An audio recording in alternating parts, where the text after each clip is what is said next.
Welcome to Future Knowledge, a podcast about knowledge, creativity, and policy, brought to you by the Internet Archive and Authors Alliance.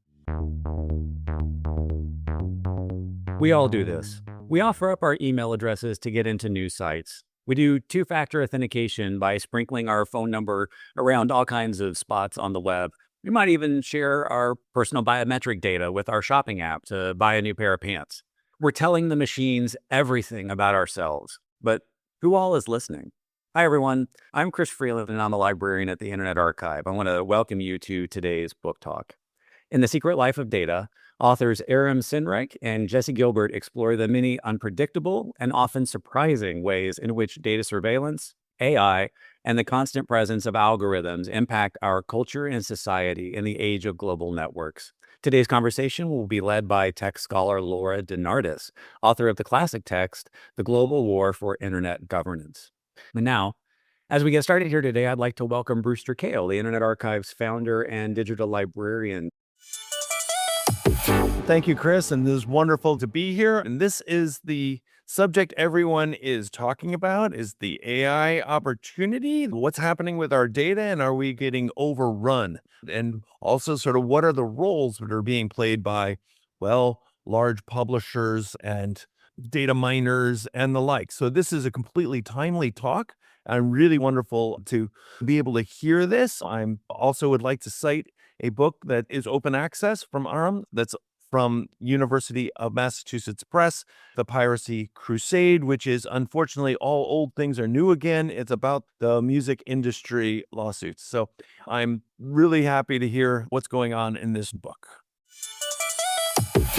Thanks, Brewster. And now I'd like to welcome Dave Hansen, the Executive Director of Authors Alliance. Thanks, Chris. Hi, all. Welcome to the book talk today. I am incredibly excited about this book. I think when Authors Alliance and Internet Archive launched this book talk series, one of the goals that I had was to really find ways to educate creators, authors, about some of the pressing issues with technology and policy that are affecting them. And I think that this book really does a lot of that. It's an area where so much of how our data is collected and managed and processed is kind of hidden behind the scenes, but has a really big impact on day-to-day lives.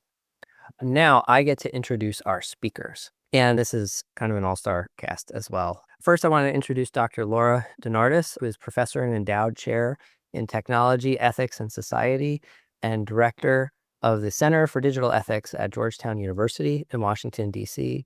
Her book, The Internet in Everything, Freedom and Security in a World with No Off Switch by Yale University Press, was recognized as Financial Times' top technology book of 2020. The book I know her most for is The Global War for Internet Governance, also published by Yale University Press. It's considered a definitive source for understanding cyber governance debates and solutions. Professor DeNardis is an affiliated fellow of the Yale Information Society Project, where she previously served as executive director, and is a life member of the Council on Foreign Relations. Laura holds engineering degrees and a PhD in science and technology studies, and was awarded a postdoctoral fellowship from Yale Law School. So Laura is going to be moderating the conversation today with Aram Sinreich, who is professor and chair of communication studies at American University. Sinreich's work focuses on the intersection of culture, law, and technology, with an emphasis on subjects such as surveillance, critical data studies, intellectual property, remix culture, and music.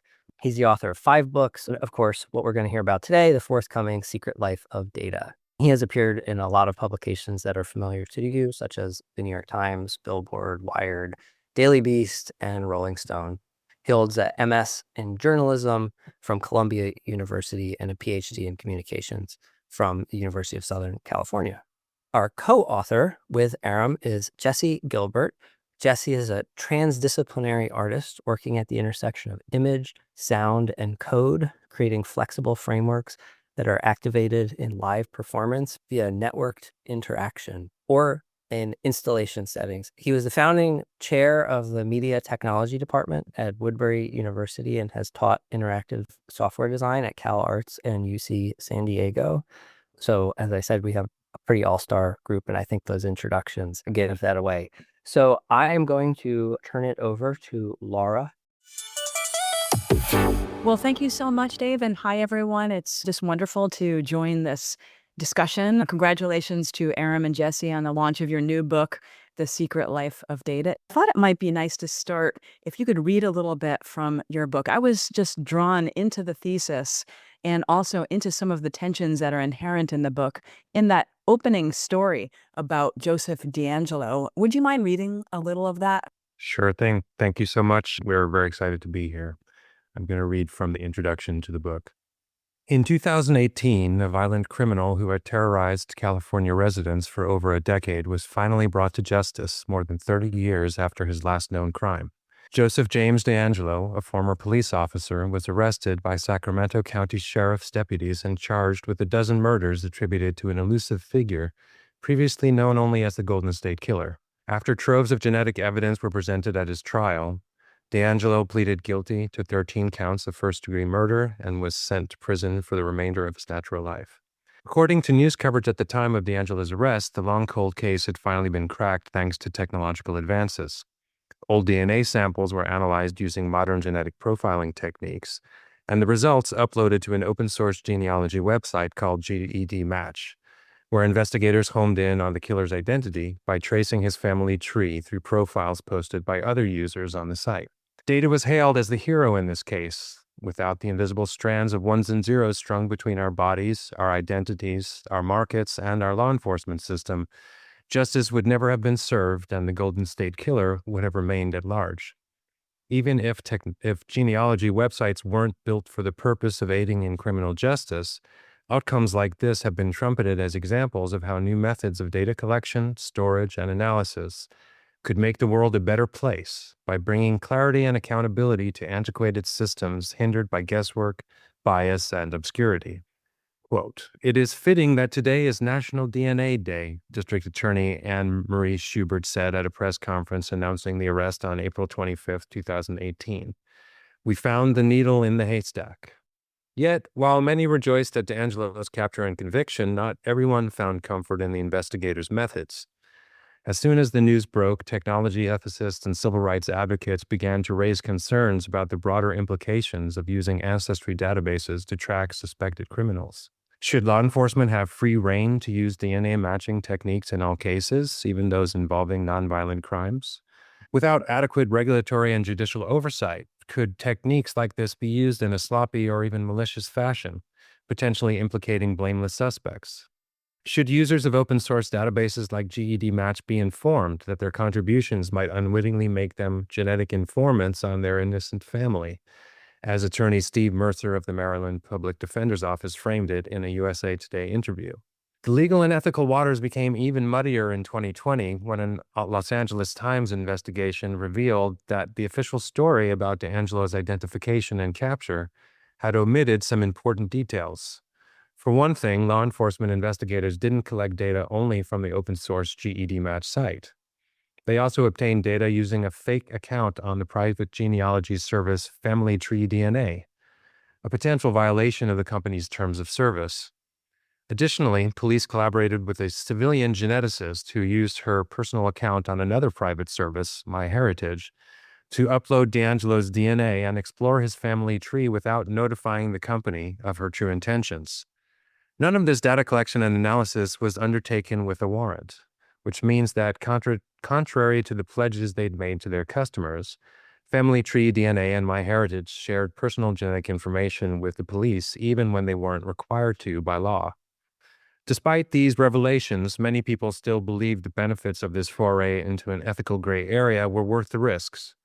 As the daughter of one of DeAngelo's victims told the Los Angeles Times, she didn't mind that practices were bent because the unmasking of the killer justified any potential violation of privacy, and the truth is what's important. Less than 2 years later, another breaking news story raised the stakes even further, leading many people to reevaluate the relative merits of truth and privacy. In 2022, the U.S. Supreme Court issued its landmark decision in Dobbs v. Jackson, effectively ending half a century of safe and legal abortion throughout the United States, and opening the door for numerous state laws that not only outlawed abortions, but treated women who sought them as murderers. Privacy advocates and supporters of abortion rights immediately began to raise the alarm about the risks of online data exposing abortion seekers to liability under these new laws. Simultaneously, many news outlets and nonprofit organizations began public awareness campaigns aimed at showing abortion seekers how to protect their digital footprints and thereby minimize their potential exposure to law enforcement. These concerns were not mere speculation or hyperbole. Even prior to the Dobbs decision, there were dozens of cases in the United States in which people's online search histories, chat archives, and other digital traces were used to prosecute them for terminating pregnancies, and even more such cases elsewhere around the world, especially in countries where abortion is not legal. In the wake of Dobbs, civil rights watchdogs began to look more closely at a newer set of risks for digital exposure. Women's health tracking apps and biometric devices, such as menstrual calendars and smartwatches. The same constellation of biotechnology, digital databases, identity tracking business models, and evolving norms about data privacy that had led to the Golden State Killer's arrest now threaten to expose millions of American women to prosecution for seeking a form of medical intervention they'd understood as a fundamental right throughout their entire lives. These tensions inherent in these two recent news events between public and private, physical and digital, legal and ethical, are at the heart of this book. Together, they exemplify the double-edged sword of life in the 21st century, a potent mixture of possibilities and perils emerging in a data-rich, globally connected society. Armed with smartwatches, home internet appliances, and an endless supply of apps, games, and streaming services, billions of us now spend our days and nights enmeshed in webs of digital sensors, machine learning algorithms, and overlapping information networks, all designed to reduce the minutiae of our lives into discrete data points. These data are then transmitted, stored, and analyzed for the purposes of predicting, evaluating, and influencing our behaviors in a never-ending feedback loop. While these new data systems have likely improved our lives in countless ways, they've also presented us with a host of new conflicts and conundrums that we still lack the ability or even a conceptual language to resolve. How can a MyHeritage user be expected to anticipate the risk that they may become a genetic informant on a distant unknown relative simply by submitting their own DNA to explore their family tree? How can a judge issue a warrant allowing police to investigate an individual suspect in a database for a specific crime without exposing all of the other people listed in the database to unwarranted surveillance? How can a technology user confidently wear a smartwatch or install a health tracking app when a future court decision might turn their digital medical records into evidence against them? These are just a few of the many analogous challenges we explore in this book. Though they encompass a broad range of settings, contexts, technologies, and cultures, what unites them is a phenomenon that we refer to as the secret life of data. The basic premise is simple, though its implications are complex. There is no limit to the amount and variety of data and ultimately knowledge that may be produced from an object, event, or interaction, given enough time, distance, and computational power. In even plainer language, it means that whatever we think we're sharing when we upload a selfie, write an email, shop online, stream a video, look up driving directions, track our sleep, like a post, write a book, or spit into a test tube, that's only the tip of the proverbial iceberg. Both the artifacts we produce intentionally and the data traces we leave in our wake as we go about our daily lives can and likely will be recorded, archived, analyzed, combined, and cross-referenced with other data and used to generate new forms of knowledge without our awareness or consent. This may be done not just once, but over and over by individuals and institutions we've never even heard of, using techniques that might not have been invented yet, as technology and society continue to co-evolve over time. All of this adds up to something greater than the sum of its parts. Billions of us now live in a globally networked world, and our social structures and our personal relationships reflect this fact in innumerable ways. This means every time any of us creates or collects a piece of data, even through casual interactions with everyday technologies, we have a responsibility to consider how the information derived from it might affect our friends, our colleagues, our compatriots, and billions of people we've never even met. To borrow a phrase from a popular 20th century bumper sticker, we need to think globally whenever we act locally.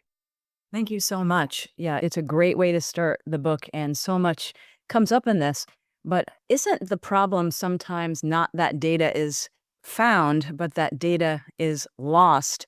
which is why Internet Archive is such force for moral good in the world. Maybe someone is thinking, well, I cannot get to my thesis, which is on a punch card or a magnetic tape, or I can't access something like a website that I used to be able to access, or my data on Friendster or some old social media platform, or they might be concerned about the resurgence of proprietary formats that impede interoperability, or have a loved one that passed away and they can't easily access the letters that are in their locked up in their emails. So how does The Secret Life of Data also include that opposite side of the coin of data being lost rather than found? That's a great question, and I'm glad we're addressing this first and foremost. We're not saying that everything that's ever captured by a sensor or stored in a database becomes instantly available to everyone for all time. We're saying there's no way to predict what will and won't be, and secondarily, how the data that does get preserved and does get unearthed might be used in unexpected ways. So, for instance, there were papyrus scrolls that were burned when Mount Vesuvius erupted in Pompeii thousands of years ago. And those scrolls are now being scanned using these new AI assisted forensic techniques.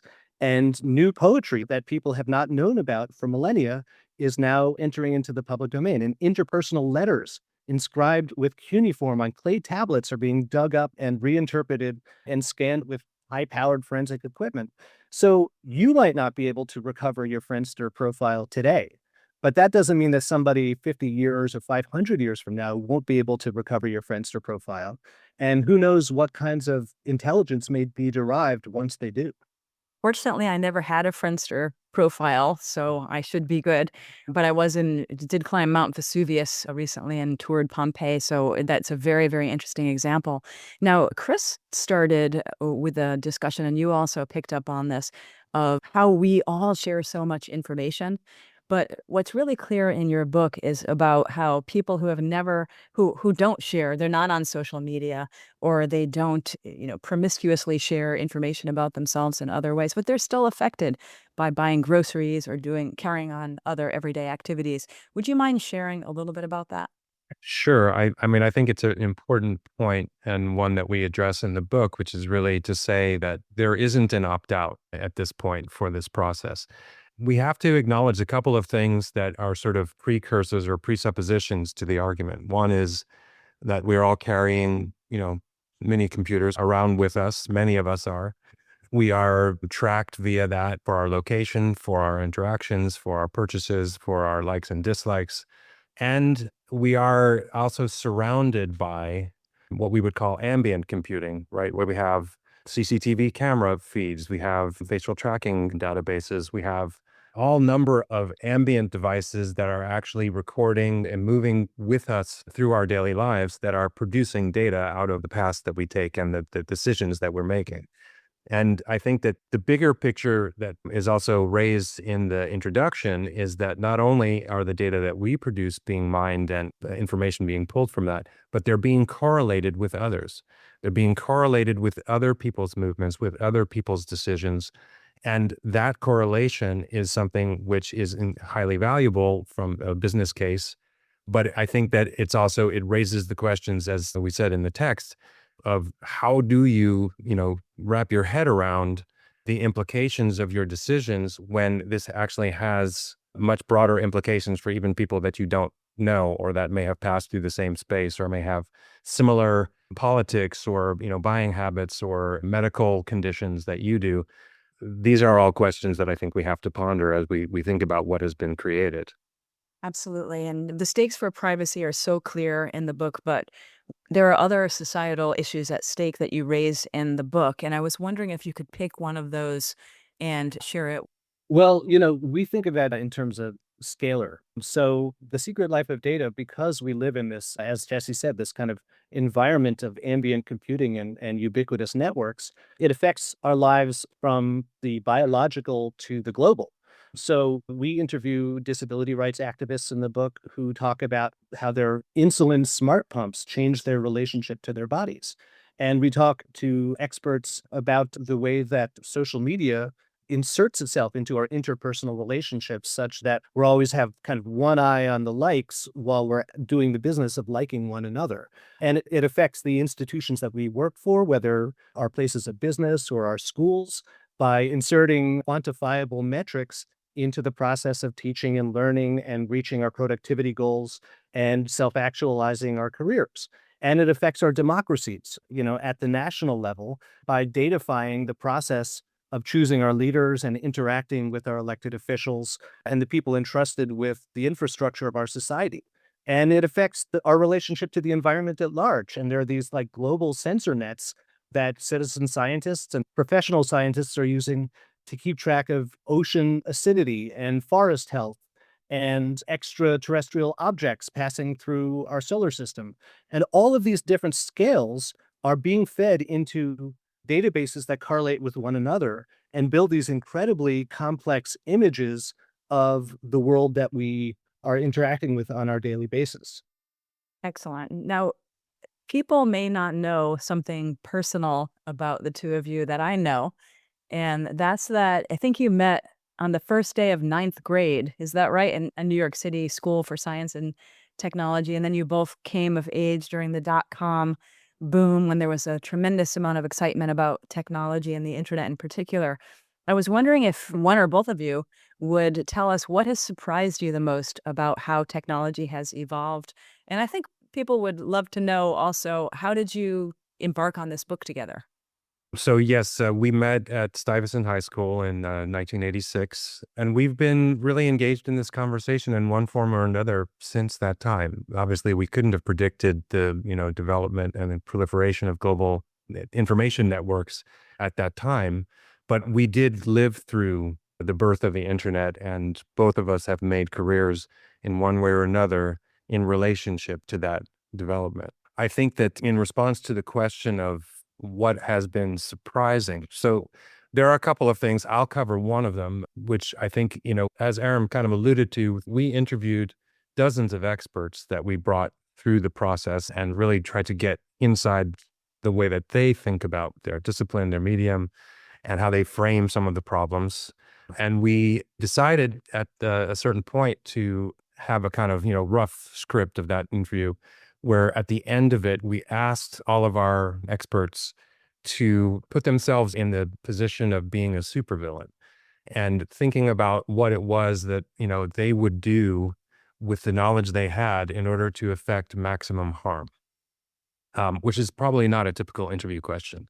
And what we found was that actually a surprising majority of the people that we asked responded effectively with the response, I have never thought about that. Or I'm not sure if I'm really, that's not part of my disciplinary thought process. And I think that after a certain point in our, interview cycle, we kind of turned to each other and said, this is a finding. This is more than just a simple observation. This is something which reflects some of the sort of, utopianism, the optimism that is embedded within the tech universe, that we're really not considering some of the potential downsides. We're not putting ourselves in that position to think about what could be done with what has been created. And I think that although obviously we don't only reflect all of those negative use cases in the book, we try to balance it between some of the promises and the perils. It was pretty surprising and significant that that was not top of mind for many of our experts. Yeah, a corollary surprise was that, we talked to people across a really broad range of expertise and disciplines. So we talked to people who run data companies, we talked to anthropologists, we talked to artists, to attorneys and civil rights advocates. And what was dismaying is that none of these people were speaking the same language. So all of them were approaching the challenges that we describe in the book from one angle or another, but they're so siloed in terms of both their purview and their framework of analysis that there's very little hope for any dialogue between those silos. And that means that if we want to have a large enough conversation that we can invite everyday people whose lives are profoundly impacted by technology into the discussion about whether and how to proceed with further datafying our society, if we can't even get the experts to talk to one another, what hope do we have to get everyday people to be part of that conversation as well? And that's really what the book is for, is to kind of take one step down that line towards opening up that conversation. The rise of artificial intelligence. I want to ask you a little bit about that in reference to the secret life of data. This is certainly something that existed and was diffused into everything before you started the book, but there's something about the sudden surge in generative AI that is raising some of those questions that you just raised, that we don't have a common vocabulary, there's a moral panic, their intellectual property is a huge issue around this, authorship. How does that relate? How does generative AI fit into the secret life of data?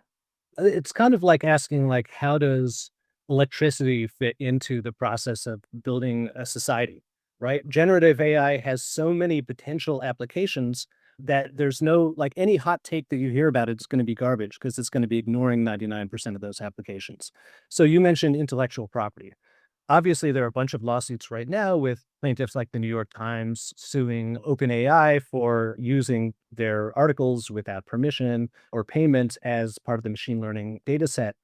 And, as a scholar of copyright and intellectual property, I don't actually know what to think of this because there's very persuasive case law that says that, well, there's a thing called fair use. And if Google has fair use to show snippets on Google Books, then OpenAI should have fair use to not show snippets, but just kind of use them to inform a chatbot.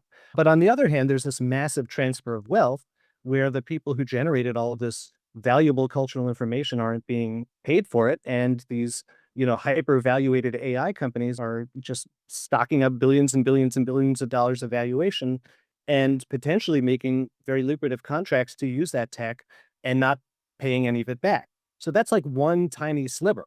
But, generative AI also has these kind of second order consequences in terms of the role that they play in our civil society, which maybe Jesse can speak to. Yeah, I think that's part of the challenge of the book, right? We're trying to talk about tangible, everyday use cases and then shift the focus a little bit to what can come. We're actually seeing that if you think about the power of generative AI combined with the desire to misinform the public, that is a very potent combination where, obviously there are many, benign use cases of generative AI, but we can point to this and look at that then tied to, for example, our current election cycle, where we're seeing images being generated that are, effectively not only falsifying, the bona fides of a given candidate, but actually also serving to muddy the waters about where the truth actually lies. And I think that is something which is a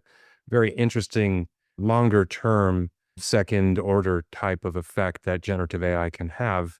Because I think that once we've undermined the idea that an image or a video has a kind of inherent truth to it, right? And that we can do that at scale and produce these images with complete dexterity and make them incredibly, realistic and lifelike. I think that it really is a slippery slope for us as a society of, how do we relate to, how do we talk to the public about how to have skepticism about images? How do we as individual citizens navigate this media landscape where the truth itself is being undermined through these practices? It's really amazing. If someone hasn't had a chance to read the book yet, what you'll notice, and I say this for any academics that might be here, the conceptual framework that you develop is so important. It's such a unifying theory for so many different things that are happening right now. And the diversity of topics and cases that you go through that fit within that are so important. Here you get into biometric identification, the Internet of Things, AI, how all apps are Trojan horses. It all fits in here.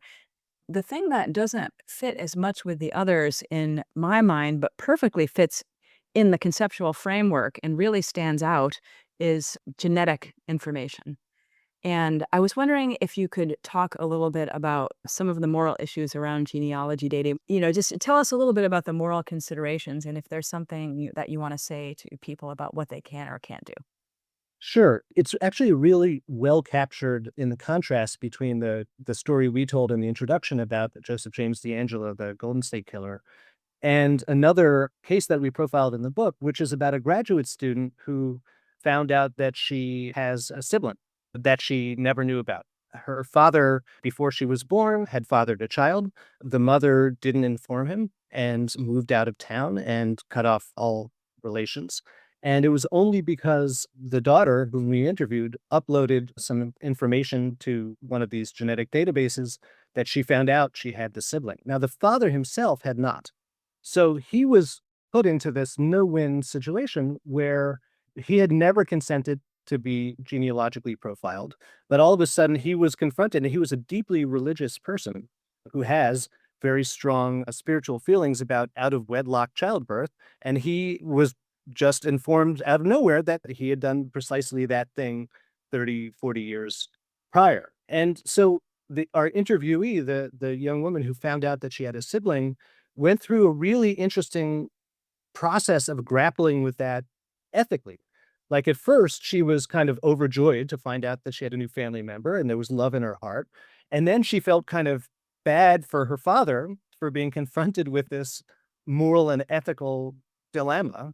And then she felt really proud and happy for her brother, who was able to track his birth parents through this genetic database. So it's not like there's a good guy and a bad guy, or like a good side and a bad side.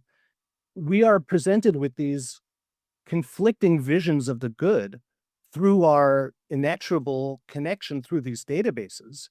And we don't have a conceptual language to reconcile how do we weigh one person's good against another person's risk or cost. And as it turns out, what Jesse and I realized as we were working on the book is that it's a very clear case when it comes to genetic information, but the same thing applies to all data, because all data have the same kinds of familial relationships and networks. So when we reveal, by taking a photo on our iPhone, there's EXIF data that shows exactly the GPS coordinates in it. And there might be a passerby in the photo who did not consent to being photographed. But now, once we upload it to a social media platform, anybody who's looking can do a facial recognition and identify that this person was in this place at that time. And so the sense of obligation to think about what the secret life of our data might be is clearest when it comes to the genetic information, but is really a theme that runs through the whole book.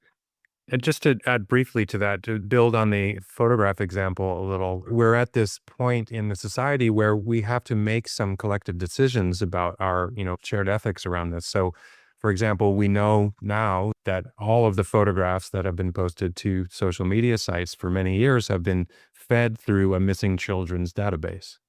Not with our informed consent. It's just something that the companies decided to do so that if a missing child is photographed in the background of an image that's uploaded, that they can be identified and potentially found. And we might then, as a society, say, well, that is a valid use of facial recognition or the type of, aging algorithms that would say, what would this child look like, 10 years after they went missing?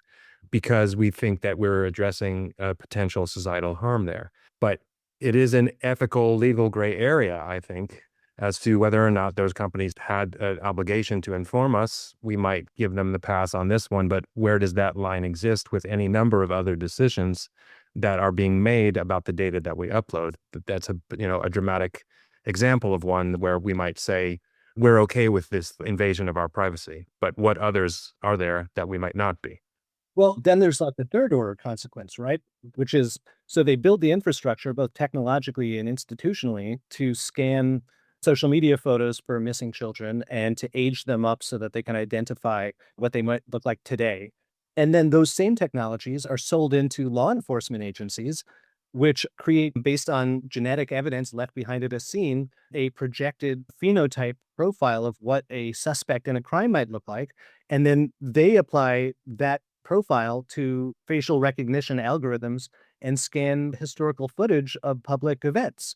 And, that's another step down the slippery slope that couldn't have existed without the kind of legitimized usage in the public interest that Jesse just described, but that a lot of us would feel a lot ickier about, especially as, things that we previously thought of as moral and legal and ethical, like, say, safe and legal abortions, become outlawed and potentially cause for criminal prosecution.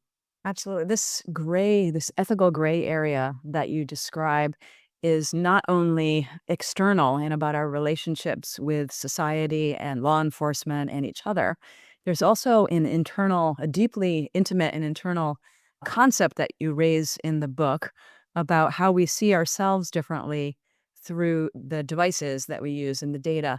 And you came up with this really interesting name for it, AlgoVision. Can you tell us what you mean by AlgoVision? I think that the term really is reflecting the idea that, we have begun to articulate a language, as Aram mentioned earlier, of doing it for the likes, right? Understanding how we're going to be viewed in the eyes of an algorithm, and then incorporating that into our own self-conception. And I think that this has, again, we're on a knife edge with this, because there are behaviors that you could say we're optimizing our lives, or whether we have a fitness tracker or we're thinking about a social media presence, there is a level of participation that, we could say is healthy, that is encouraging.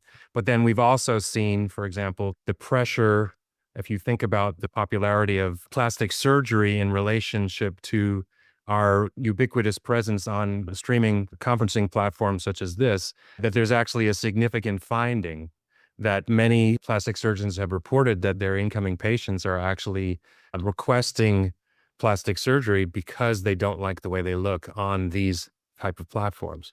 And I think that we need to, again, I think we're just repeating sort of some of the same rhetoric here, that we need to think as a society as to what are those healthy boundaries and lines. We live in a world where we've also, anthropomorphized algorithms, right? Whether it's, Siri and Alexa, but now even just the idea of communicating with an algorithm, or thinking of it as a presence that you have to modify, gaming the algorithm. This is something, I've been programming for a long time. I've been in this industry for many, many decades by now. I don't think that those of us who are involved in the early stages of computer culture could have anticipated that this would be part of our, shared language and dialogue. This is far scaled beyond what I think we could have anticipated.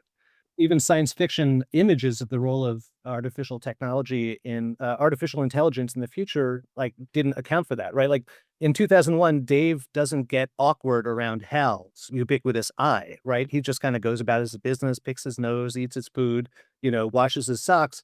And even in that forward-thinking vision of the role of AI as a ubiquitous presence in human culture, it doesn't include the feedback loop between the human's kind of self-conception and the way that we see ourselves refracted through the lens of these systems. But I also want to, like, lest we sound too doom and gloom, Jesse and I, throughout the book, take great effort not just to kind of wring our hands and raise the alarm, but talk about the benefits of some of these technologies and the ways in which the unexpected uses of them can actually confer positive social effects. So AlgoVision is a great example, because there are all kinds of ways in which people's algovisual capacities, their ability to think about how they're going to be seen through the eyes of the algorithm, actually builds political power and cultural power and increases people's sense of self-efficacy. So one example, for instance, is there was a great app called Uber Cheats. As it turns out, the rideshare company Uber was cheating drivers by kind of like lying about what the distance from their source to their origin was. And somebody developed an app called Uber Cheats that allowed drivers to kind of compare their actual trip on a map to the Uber's algorithm's version of what was on their map and see exactly how much they were being shortchanged. And that was put out for free and downloaded, thousands or more times.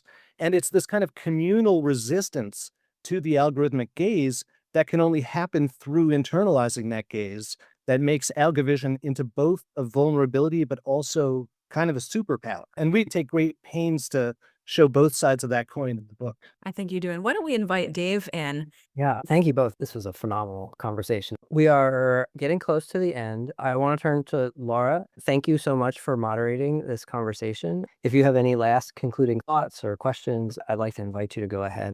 Yeah, I want to end by congratulating Aram and Jesse for this incredible contribution that is not only a major academic and scholarly contribution, but also one that is very accessible. And I think it's going to be widely read, including by policymakers. So it's extremely accessible. And they end on a positive note in their chapter on data and democracy. And I will just leave it at that to entice people to read it. But I appreciate their raising critical issues, but also giving us some hope in an environment where people seem to be on this wild pendulum swing between dystopian and utopian views of technology and society. So thank you for that and for all of the many accessible things in the book and ways that we can change and be part of the change. And congratulations. A big thank you to our authors, Aram and Jesse, for writing the book, for putting such an interesting content together and joining us for the conversation today and really helping us understand, the reality of what happens in our networked world and the data that we're consciously or unconsciously sprinkling around. Thanks also to Laura for facilitating this conversation and to Dave Hansen and to Authors Alliance for co-hosting our session today. Thank you all. Have a great day. Thanks for joining us on this journey into the future of knowledge. Be sure to follow the show. New episodes drop every other Wednesday with bold ideas, fresh insights, and the voices shaping tomorrow.